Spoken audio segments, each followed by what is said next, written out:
Hello guys, welcome to channel masters of botany. Again मैं हूं आपका दोस्त विनय कुमार सिंह और आज की इस वीडियो में मैं आपको बताने जा रहा हूं अब तक के पूछे गए जो भी क्वेश्चन हैं रेस्पिरेशन टॉपिक से।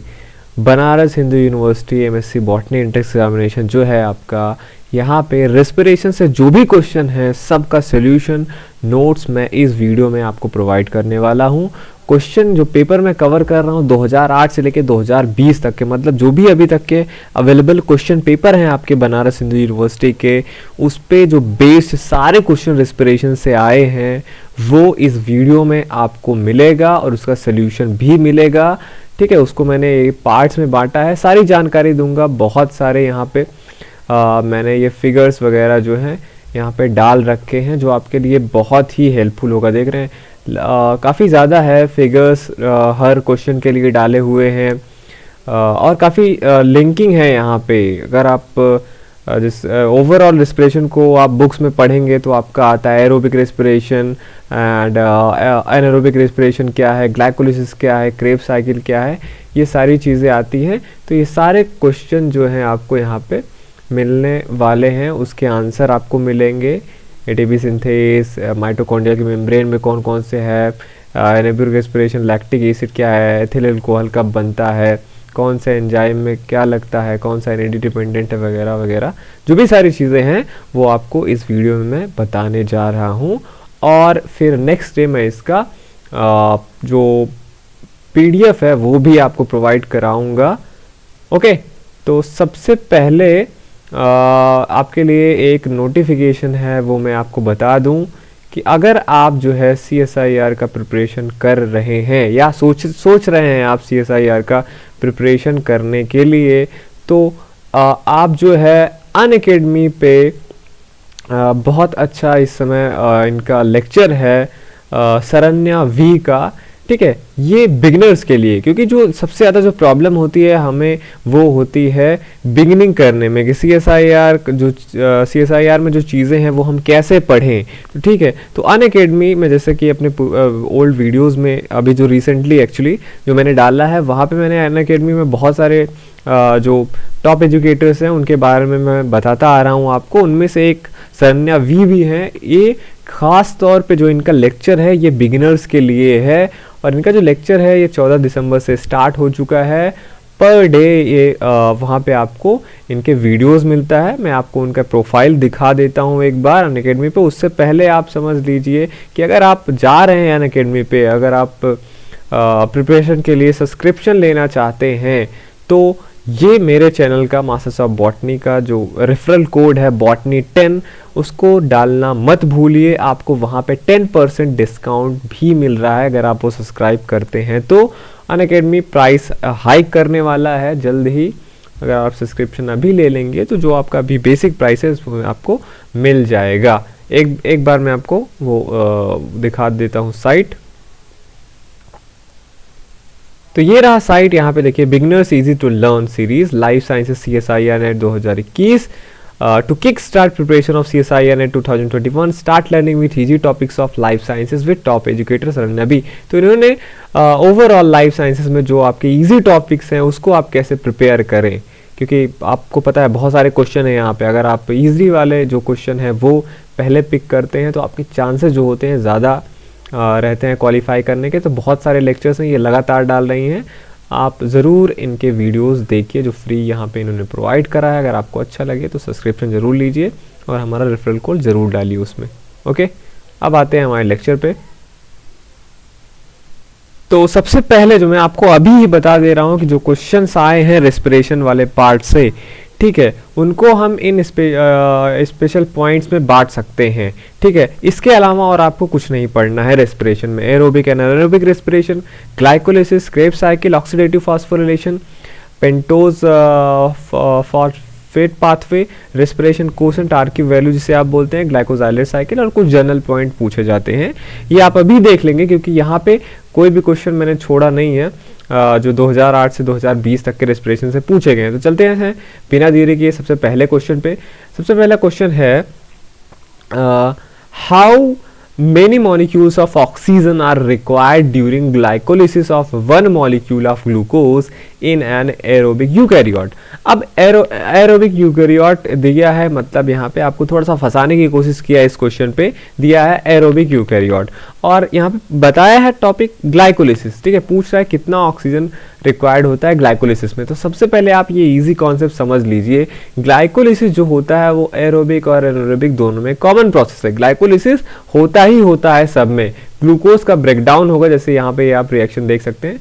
ग्लाइकोलिसिस में ग्लूकोज का कई सारे एक स्टेप में ब्रेकडाउन होता है पायरुवेट में, और ये जो चीज़ है, ये जो स्टेप है, ये कॉमन है दोनों में। ठीक है, एरोबिक और एनारोबिक दोनों टाइप के ऑर्गेनिज्म में। तो ये केवल आपके फंसाने के लिए यहाँ पे डाला है, ये जो टर्म्स हैं एरोबिक, यूकैरियोटिक एक्सेट्रा। और इस स्टेप में, ठीक है, ग्लूकोज का ऑक्सीडेशन में ग्लाइकोलिसिस फर्स्ट स्टेप है। ग्लाइकोलिसिस के बाद पायरुवेट जो बनता है उसका पायरुवेट ऑक्सीडेशन होता है, ऑक्सीडेशन के बाद एसिटिल कोएंजाइम बनता है, एसिटिल कोएंजाइम आपका जाता है क्रेब साइकिल में। क्रेब साइकिल में जो NADH2 FADH2 निकलता है वो फिर इलेक्ट्रॉन ट्रांसपोर्ट चेन में जाता है, जिससे आप ऑक्सीडेटिव फॉस्फोरिलेशन बोलते हैं। ये सब सारी चीज़ें हैं। ऑक्सीजन का जो रोल है वो लास्ट स्टेप में है, ऑक्सीडेटिव फॉस्फोरिलेशन मतलब इलेक्ट्रॉन ट्रांसपोर्ट चेन में। ग्लाइकोलिसिस में आप देखें कहीं आपको दिख रहा है कहीं पे यहाँ पे ऑक्सीजन लगा हुआ, नहीं दिख रहा है। ऑक्सीजन का यहाँ पे रोल बिल्कुल होता ही नहीं है, कोई भी ऐसा स्टेप आपको यहाँ पे नहीं मिलेगा जहाँ पे ऑक्सीजन लगा हो। तो एक्चुअली क्या होगा, द करेक्ट आंसर इसका 1 कि ऑक्सीजन का ग्लाइकोलिसिस में कोई रोल नहीं है, इसलिए हम जाएंगे 0 के साथ।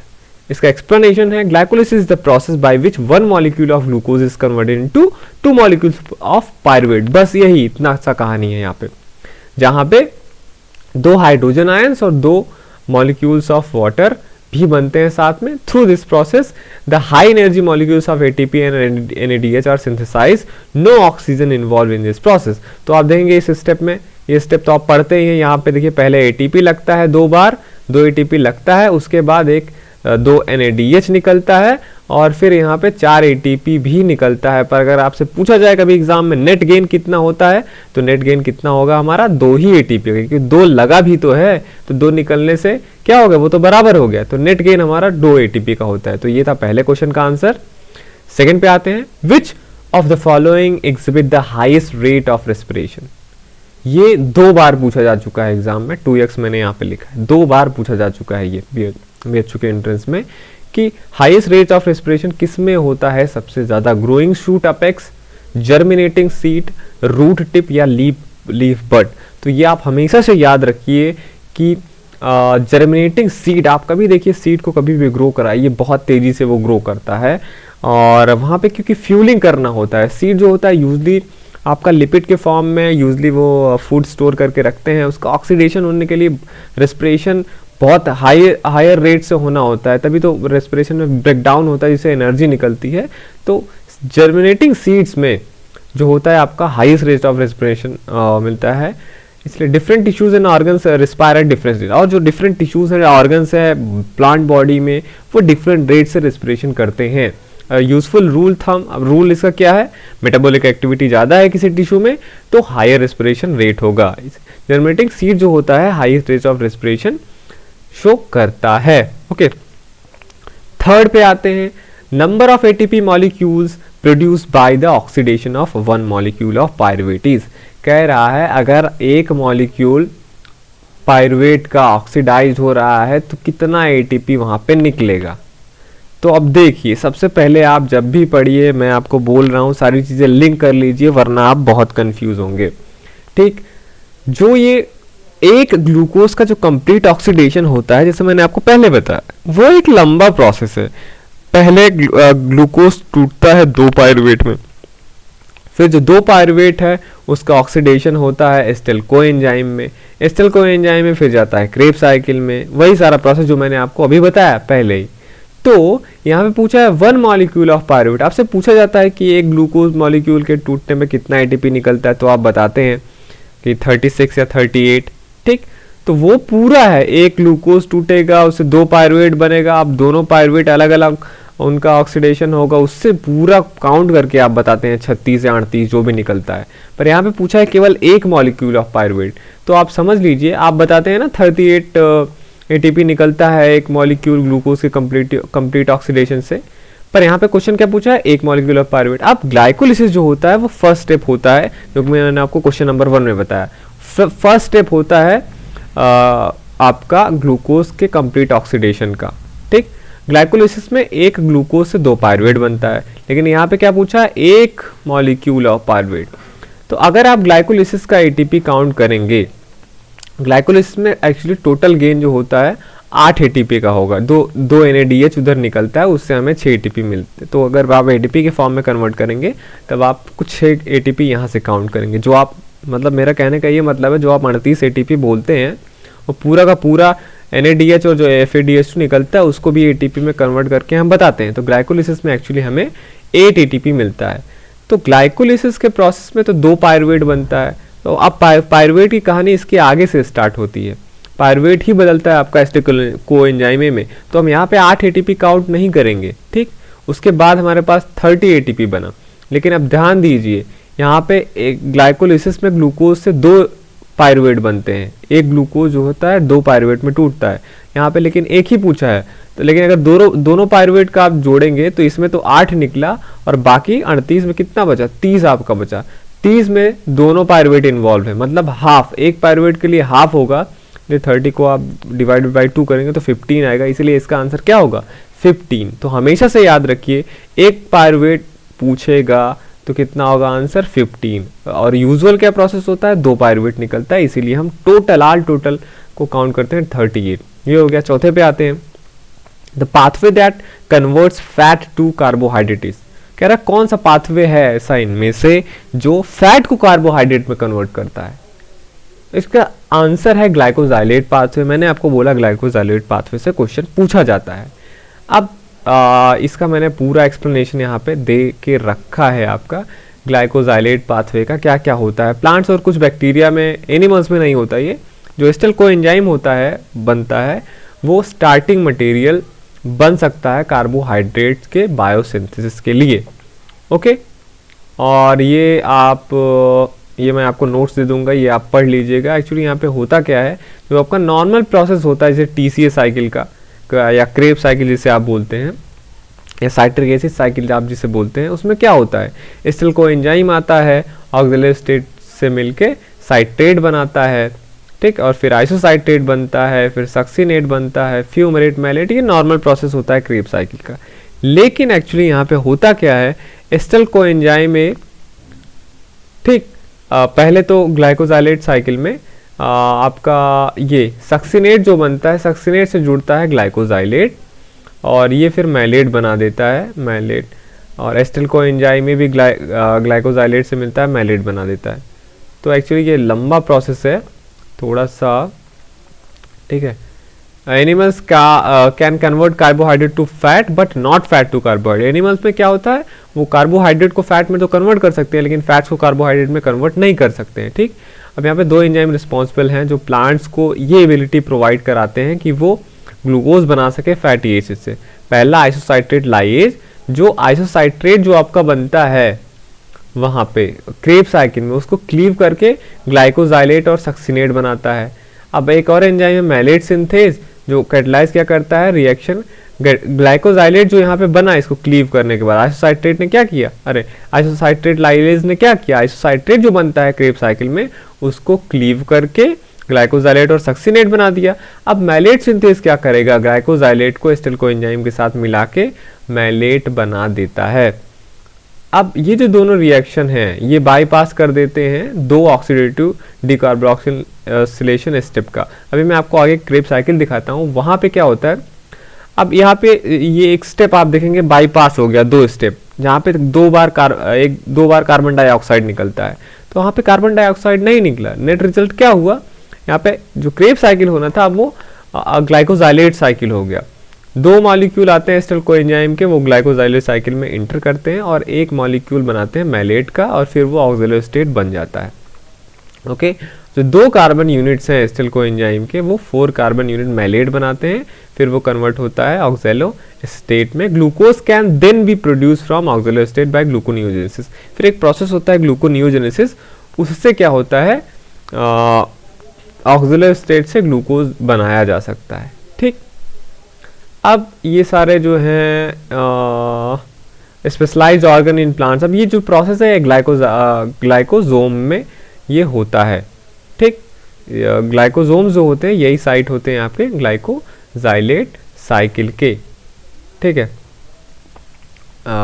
अगर आपसे लेकिन ये पूछा जाए, जैसे ये क्वेश्चन बोल रहा है glyoxylate cycle takes place in, glyoxylate cycle किसमें होता है? Mitochondria, glyoxysome, both 1 and 2, none of the above. तो इसका क्वेश्चन क्या होगा? Both 1 and 2, mitochondria and glyoxysomes. कि आप देखेंगे ये पूरा स्ट्रिप है, ग्लाइकोजाइलेट साइकिल है जो ये क्या है, एसोसिएटेड है क्रेब साइकिल से। ये bacteria, moulds and higher plant में होता है और ये कंप्लीट किस में होता है? ग्लाइकोजोम्स, माइटोकॉन्ड्रिया और साइटोसोल में। ठीक, ये देखिए साइटोसोल में कुछ रिएक्शंस हैं, ग्लाइकोजोम पे के अंदर कुछ रिएक्शंस हैं और फिर माइटोकॉन्ड्रिया के अंदर कुछ रिएक्शंस हैं। तो बहुत बेसिक है, यहाँ पे आपसे सारा स्टेप नहीं पूछा गया है, बेसिक कि कहाँ कहाँ पे होता है। नेक्स्ट चलते हैं क्वेश्चन नंबर 6 पे। ग्लाइकोजाइलेट पाथवे वाज डिस्कवर्ड बाय, अब देखिए यही जो ये देखिए इस पे कितने सारे क्वेश्चन पूछे गए हैं ग्लाइकोजाइलेट पाथवे पे, तो ये आप अच्छे से पढ़ लीजिएगा। किसने डिस्कवर किया था इसे? कोनबर्ग एंड क्रेप्स ने इसे डिस्कवर किया था 1957 में। स्यूडोमोनास एक बैक्टीरिया है उसमें। ठीक, 7th पे आते हैं। पूछा है एंड प्रोडक्ट क्या होता है ऑक्सीडेटिव फास्फोरिलेशन का। अब मैंने आपको बताया है अभी कि जो ग्लूकोज का कंप्लीट ऑक्सीडेशन होता है वो स्टेप में होता है, glycolysis, pyruvate oxidation, Krebs cycle और फिर आपका लास्ट में इलेक्ट्रॉन ट्रांसपोर्ट चेन चलता है जिसे आप ऑक्सीडेटिव फास्फोरिलेशन भी कहते हैं। अब कह रहा है उसका एंड प्रोडक्ट क्या होता है। सबका एंड प्रोडक्ट इंपॉर्टेंट है। ग्लाइकोलिसिस में एंड प्रोडक्ट क्या होता है, कहाँ पे ATP NADH2 निकलता है, पायरुवेट ऑक्सीडेशन में क्या निकलता है, क्रेब साइकिल में कहाँ पे CO2 निकलता है, कहाँ पे ATP निकल रहा है, कहाँ पे NADH2 निकल रहा है, कितना निकल रहा है, यही सब आपसे सारे एग्जाम में पूछा जाता है, चाहे आप इस एग्जाम की बात कर लें चाहे जो भी एग्जाम की बात कर लें। तो ऐसे ही ऑक्सीडेटिव फास्फोरिलेशन का जो एंड प्रोडक्ट होता है वो क्या होता है? ATP और H2O। कैसे? फिगर में आप देखेंगे इंटर मेम्ब्रेन स्पेस हो गया, ये माइटोकॉन्ड्रिया का है। ये माइटोकॉन्ड्रिया डबल लेयर का होता है जो इनर मेम्ब्रेन पे होता है, वहीं पे सारे एंजाइम लोकेटेड रहते हैं। ठीक, ऑक्सीडेटिव फास्फोरिलेशन के ये भी पूछा जाता है आपसे। तो आप देखेंगे NADH लगता है, ये NAD में कन्वर्ट हो जाता है, FADH2 लगता है। ये तो बन नहीं रहा है, ये लग रहा है यहाँ पे। ठीक, ये मैट्रिक्स में हो रहा है, मैट्रिक्स साइड में। लेकिन यहाँ पे क्या हुआ? देखिए H2O बन रहा है, जो इलेक्ट्रॉन आए O2 के पास इससे वो फिर H2O बन गया यहाँ पे, और यहाँ पे देखिए ADP से ATP बन रहा है। तो इसलिए ATP और H2O ये सब चीज़ें आपको ध्यान से पढ़ने की ज़रूरत है। 8th पे आते हैं। Electron transport system is located in mitochondria, कि वही है जो इलेक्ट्रॉन ट्रांसपोर्ट सिस्टम है, यही इलेक्ट्रॉन ट्रांसपोर्ट सिस्टम है। ये मैंने आपको बोला ना दोनों सिनोनिम है, oxidative phosphorylation and electron transport system एक ही है। यहाँ पे लोकेशन पूछा है और ये 2 बार एग्जाम में पूछा जा चुका है। ठीक, कि इलेक्ट्रॉन ट्रांसपोर्ट सिस्टम कहाँ पे लोकेटेड रहता है। मैंने आपको अभी बताया कि ये क्या है? इनर मेम्ब्रेन है, ये क्या है? Outer membrane. दोनों के बीच के स्पेस को हम इंटर मेम्ब्रेन स्पेस कहते हैं। ये देखिए मैट्रिक्स हो गया ये वाला पार्ट माइटोकॉन्ड्रिया के अंदर। तो हमेशा देखिए इनर मेम्ब्रेन आप लिखेंगे, इसलिए 3rd ऑप्शन इसका करेक्ट है। ठीक, और भी कई सारे इंपॉर्टेंट पॉइंट यहाँ पे लिखे हुए हैं। इलेक्ट्रॉन ट्रांसपोर्ट सिस्टम जिसे हम क्या बोलते हैं? इलेक्ट्रॉन ट्रांसपोर्ट चेन ही बोलते हैं। ये एक चेन ऑफ रिएक्शंस है जो क्या करता है? कन्वर्ट करता है रेडॉक्स एनर्जी जो अवेलेबल किससे होता है? NADH के ऑक्सीडेशन से और FADH2 की ऑक्सीडेशन से। ये एक प्रोटॉन मोटिव फोर्स, जब ये इधर इलेक्ट्रॉन होता है तो यहाँ पे H+ पंप होते हैं ये दोनों मेम्ब्रेन के बीच में, और जब वहाँ पे H+ का कंसंट्रेशन ज़्यादा हो जाता है तो प्रोटॉन मोटिव फोर्स डेवलप होता है, और उसी ये देखिए इधर हाई H+ हो जाता है और फिर मैट्रिक्स की तरफ लो H होता है। फिर इसी को यही चैनल जो ATP सिंथेस है उसके हम पास करा के ATP सिंथेसिस किया जाता है। ठीक, आप देखिए कुछ पॉइंट्स हैं इंपॉर्टेंट, यहाँ भी मैंने दिया है। Oxidative phosphorylation is the last step of cellular respiration. This stage consist of a series of electron transport. ये एरोबिक रेस्पिरेशन में फाइनल इलेक्ट्रॉन एक्सेप्टर क्या होता है? मॉलिक्यूलर ऑक्सीजन होता है। वाइल एनारोबिक रेस्पिरेशन में अदर एक्सेप्टर्स होते हैं। जो चेन रिएक्शंस हैं ये इंपॉर्टेंट हैं, breaking down of ATP into ATP, और फिर वहाँ पे सिंथेसिस भी होता है। इलेक्ट्रॉन जो यहाँ पे फ्लो हो रहा है, यहाँ पे 4 कॉम्प्लेक्सेस होते हैं। ये सारी चीज़ें देखिए, यही उसका फिर से फिगर आ गया। ये देखिए यहाँ पे सारी चीज़ें, ये माइटोकॉन्ड्रिया हो गया। ये पोर्शन आप जूम करके देखते हैं तो ये आपको दिखता है।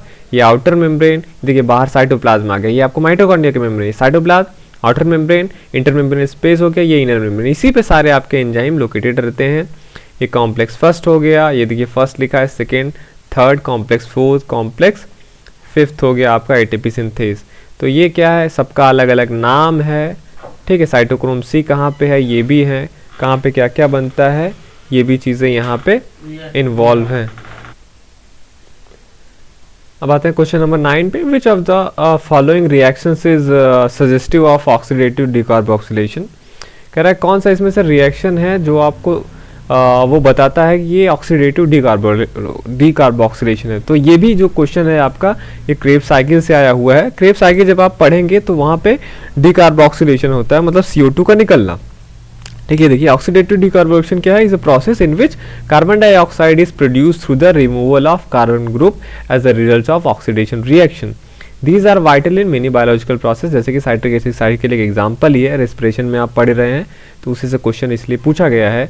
द फर्स्ट ऑक्सीडेटिव डिकार्बोक्सिलेशन 2 बार होता है, ऑक्सीडेटिव डिकार्बोक्सिलेशन मतलब 2 बार CO2 निकलता है क्रेब्स साइकिल में, ठीक।